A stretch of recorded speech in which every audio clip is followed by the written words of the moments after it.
السلام علیکم۔ ایک نیوکلیس کو بہت سارے طریقوں سے کلاسیفائی کیا جا سکتا ہے، جس میں سے فیمس کلاسیفیکیشن درج ذیل ہیں۔ نمبر 1 آئسوٹوپس، نمبر 2 آئسوبارز، نمبر 3 آئسوٹونز ہو سکتے ہیں، یا پھر اس کو ہم آئسومرز کے طور پر یا میرر نیوکلیائی کے فارم میں بھی کلاسیفائی کر سکتے ہیں۔ ان تمام کلاسیفیکیشن کی علیحدہ ویڈیو ہمارے چینل پر آلریڈی موجود ہے، یا اگر آپ چاہیں تو نیوکلیئر فزکس کے تمام لیکچرز کو ہمارے پلے لسٹ کی فارم میں بھی دیکھ سکتے ہیں۔ ہماری آج کی ویڈیو کا ٹاپک آئسوٹوپس ہے، اور آج ہم اسی کو ایکسپلین کرنے کی کوشش کرتے ہیں۔ ہم جانتے ہیں کہ ایٹم کے سنٹر کے اندر ایک نیوکلیس موجود ہوتا ہے۔ اب اگر دو ایٹمز کے ایٹامک نمبر سیم ہوں لیکن ان کا ماس نمبر ڈیفرنٹ ہو، تو ان کو ہم آئسوٹوپس آف ان ایٹم کہہ سکتے ہیں۔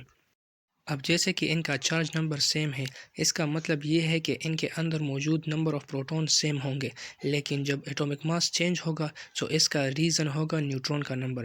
نیوٹرون کا نمبر ایک ایٹم میں ایک ہوں گے، جبکہ دوسرے ایٹم میں اس سے مختلف ہوں گے، اس لیے ہمارے پاس یہ ڈفرینس کریٹ ہو جاتا ہے۔ نیچر کے اندر ہمارے پاس سلیکون کے 4 سٹیبل آئسوٹوپس ہیں، جن میں سے ایک Si1428، دوسرا Si1429، تیسرا Si1430 اور چوتھا Si1432 ہے۔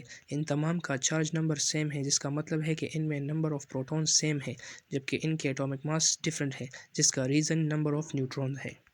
اب کیمیکل ریئیکشن میں آؤٹر الیکٹران پارٹیسپیٹ کرتے ہیں۔ جب ان کا چارج نمبر سیم ہوگا تو اس کا مطلب یہ ہے کہ نمبر آف الیکٹران سیم رہیں گے۔ اس وجہ سے تمام آئسوٹوپس کا کیمیکل بیہیویئر آئیڈینٹیکل ہوگا۔ ان کا ماس نمبر چینج ہے، اس لیے ان کی فزیکل بیہیویئر تھوڑا چینج ہوگا سلائٹلی، اور ان کے جو کیمیکل پراپرٹیز ہیں وہ الیکٹرانز کی وجہ سے ہیں، تو وہ چینج نہیں ہوں گے، اس لیے یہ آئیڈینٹیکل کیمیکل بیہیویئر شو کریں گے۔ اب نیچر میں آئسوٹوپس کے درجنوں ایگزامپل ہو سکتے ہیں، جیسے کہ ہائیڈروجن کے 3 آئسوٹوپس ہیں، ایک پروٹیم ہے، دوسرا ڈیوٹریم ہے اور تیسرا ٹریٹیم ہے۔ تینوں آئسوٹوپس میں نمبر آف پروٹون سیم ہے، یعنی کہ 1، لیکن نیوٹرون نمبر چینج ہے۔ پروٹیم میں ایک بھی نیوٹرون نہیں ہے، ڈیوٹریم میں 1 جبکہ ٹریٹیم میں 2 نیوٹرونز ہیں۔ اسی طرح کاربن کے 3 آئسوٹوپس کاربن 12، کاربن 13 اور کاربن 14 ہے، جس میں کاربن 12 کے اندر 6 پروٹونز ہیں اور 6 نیوٹرونز ہیں، جبکہ کاربن 13 کے 6 پروٹونز اور 7 نیوٹرونز ہیں، اور کاربن 14 کے اندر 6 پروٹونز اور 5 نیوٹرونز ہیں، یعنی پروٹون نمبر سیم ہے، ان کے اندر چینج صرف نمبر آف نیوٹرونز کی وجہ سے ہے۔